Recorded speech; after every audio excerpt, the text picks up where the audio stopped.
Hola y bienvenidos. Hoy vamos a sumergirnos en el Diario Oficial de Colombia, específicamente en la edición del miércoles 22 de octubre de 2025.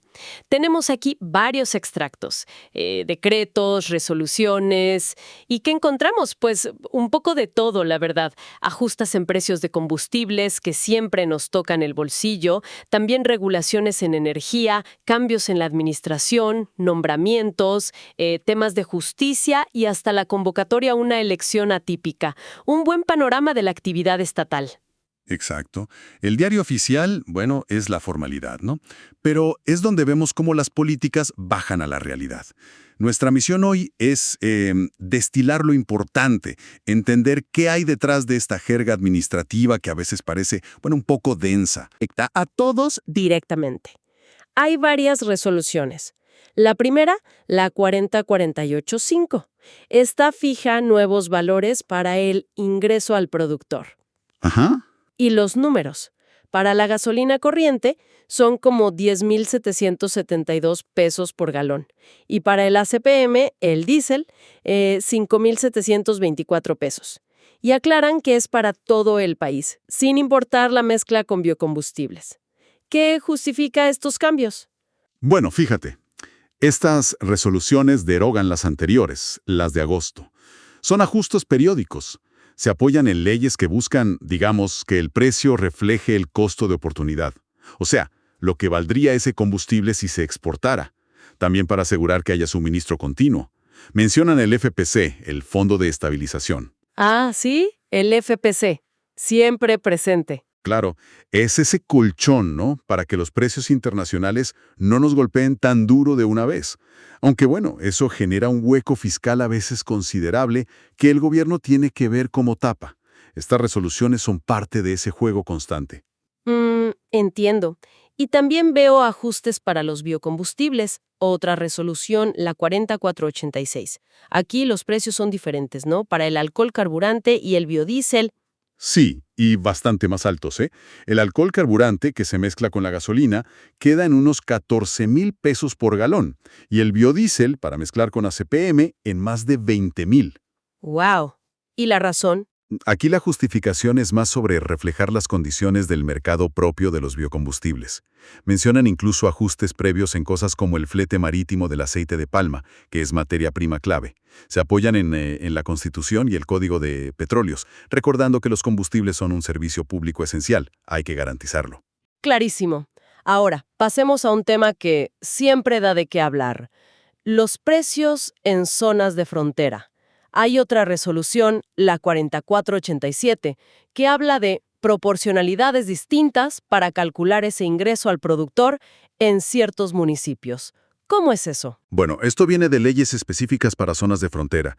La idea es, digamos, incentivar la economía local y luchar contra el contrabando de gasolina, que es un problema histórico. Claro. Ujú. Entonces, en estas zonas hay un cupo de combustible que tiene beneficios tributarios. No paga IVA, ni arancel, ni impuesto nacional. Esta resolución dice qué porcentaje del precio base nacional se usa para calcular el precio antes de impuestos en cada uno de sus municipios. Ujú. O sea, es como un descuento sobre el precio base. Algo así, sí. Y necesita el visto bueno de Hacienda, que aquí consta que lo dieron. Ujú. Y veo en la tabla que las variaciones son interesantes. Para la gasolina, muchos tienen 100%, pero la Guajira o Nariño, un poquito menos. Pero en el ACPM, ahí sí que hay diferencias. Sí, sí. En ACPM es mucho más marcado. Tienes Amazonas o Putumayo casi al 100%, pero luego Arauca hasta el 79%, norte de Santander al 75%, partes del Cesar también bajas. Ujú.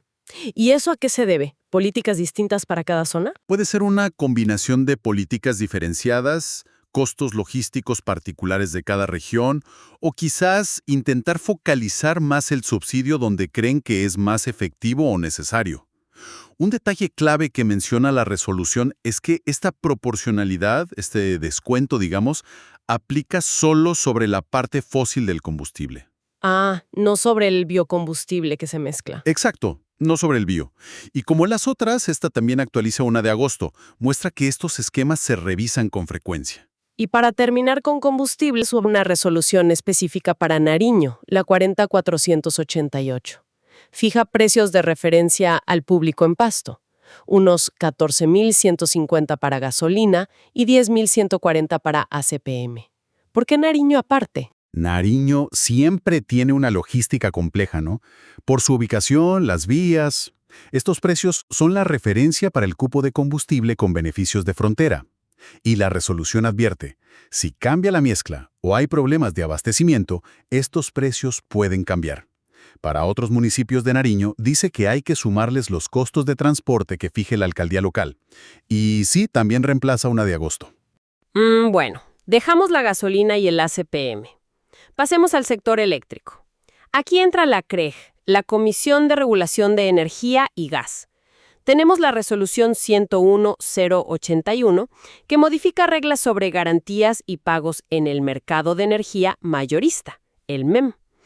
Suena bastante técnico esto. Sí, es el corazón financiero del sistema eléctrico. Parece que todo empezó con una alerta de XM. XM, el operador del mercado. El mismo. XM le dijo a la CREG, ojo, que con la regulación anterior, la 101-076, podríamos tener problemas. Hablaban de riesgos de que las garantías que ponen los agentes, generadores, comercializadores, no cubrieran bien las deudas que se generan en el mercado. O sea, riesgo de que alguien no pague y no haya cómo cubrirlo fácilmente. Exacto. Un riesgo de cartera. Y también mencionaron problemas operativos si el plazo máximo para ajustar esas garantías caía justo en viernes, que complica las cosas bancarias y operativas. Sugirieron moverlo al jueves. Entiendo, como un tema de flujo de caja y operatividad del mercado. ¿Y qué hizo la CREG? Bueno, la CREG tomó nota. Hizo una consulta pública, recibió comentarios de varias empresas importantes del sector, como Acolgen, que agrupa generadores, y otras. Y al final decidió hacer ajustes. ¿Qué ajustaron concretamente? Principalmente el plazo para el ajuste semanal de garantías. Ahora, el cálculo se publica el viernes como antes, pero los agentes tienen hasta el viernes siguiente para presentar la garantía ya aprobada. Les da un poco más de aire. También ajustaron detalles sobre cómo se manejan los prepagos y los pasos y plazos si un agente incumple. Mencionan 8 días calendario para ciertas etapas antes de retirarlo del mercado. Buscan darle más robustez financiera al sistema. Interesante ver cómo funciona esa interacción regulador-operador-empresas. Hay otra de la CREG, la 51125. Esta resuelve un recurso de reposición, una queja, digamos. Sí, de Mcali, la empresa de servicios públicos de Cali. Estaban reclamando contra una resolución anterior que les había aprobado un plan de inversiones, pero no completo. Que les habían dejado por fuera. Principalmente una parte de un proyecto importante de transmisión. Arroyo Hondo, Termoyumbo. Y también pedían corregir unos datos técnicos de un transformador.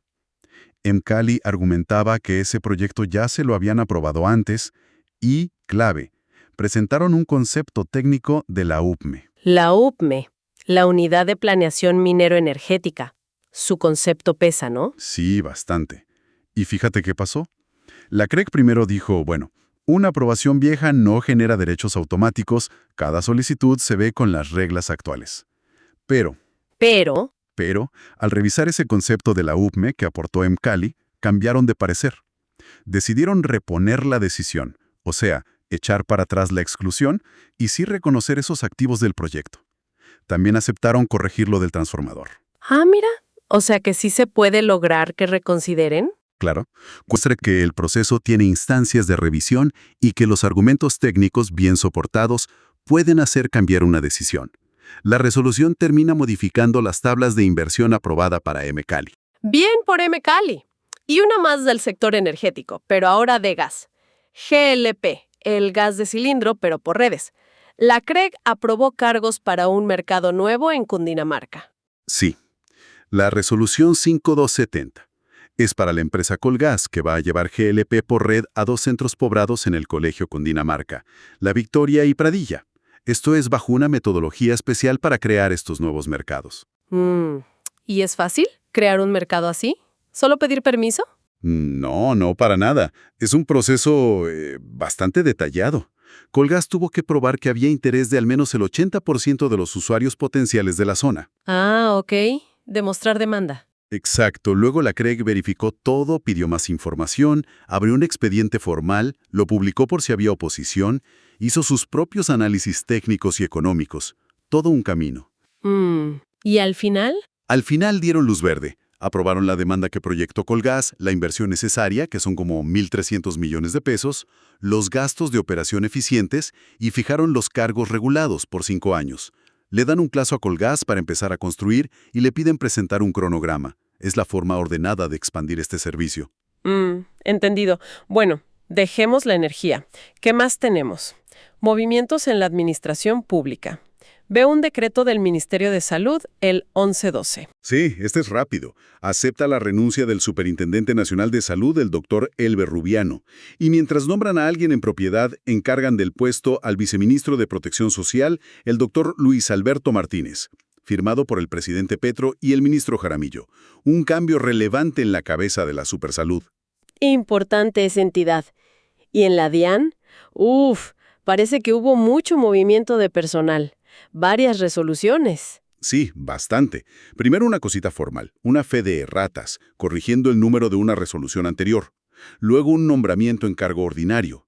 Pero lo grueso son varias resoluciones, la 012188, 012250 y otras, que nombran a muchísima gente en periodo de prueba. ¿Para qué cargos? ¿Y dónde? Cargos como gestor, analista, y en un montón de ciudades: Bogotá, Medellín, Barranquilla, Cali, Cartagena, Popayán, Sincelejo, Manizales, Pasto, por todo el país prácticamente. Tanta gente entrando en periodo de prueba. ¿Cuál es la historia detrás de esto? Pues es interesante.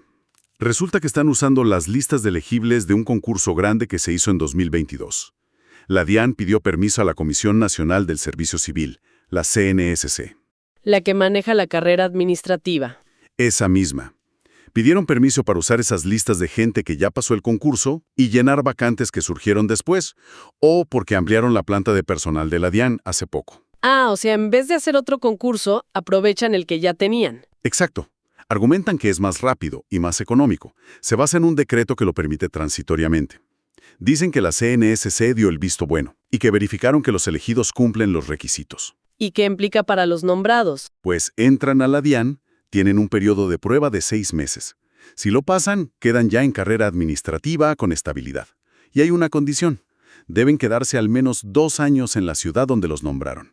Es una forma de reforzar la entidad en todo el territorio rápidamente. Tiene lógica. También veo una delegación de funciones dentro de la DIAN, en Pereira. El jefe de división le delega a un jefe de grupo la firma de actos de devoluciones de impuestos hasta cierto monto. ¿Por qué se hace eso? Principalmente por eficiencia, por agilidad. Imagínate que el jefe de división tuviera que firmar cada papel. Se armaría un trancón terrible. Claro. Entonces, delegan la firma para casos hasta cierto valor, aquí son unas 2.000 VUT, unidad de valor tributario, para que las cosas fluyan más rápido. Es legal, está en el Estatuto Tributario y la Ley 489. Y el jefe que delega siempre puede reasumir la función si quiere. Es para descongestionar. Muy práctico. Bueno, cambiemos de sector. Vamos a la justicia. Hay una resolución de la Fiscalía General, la 00315.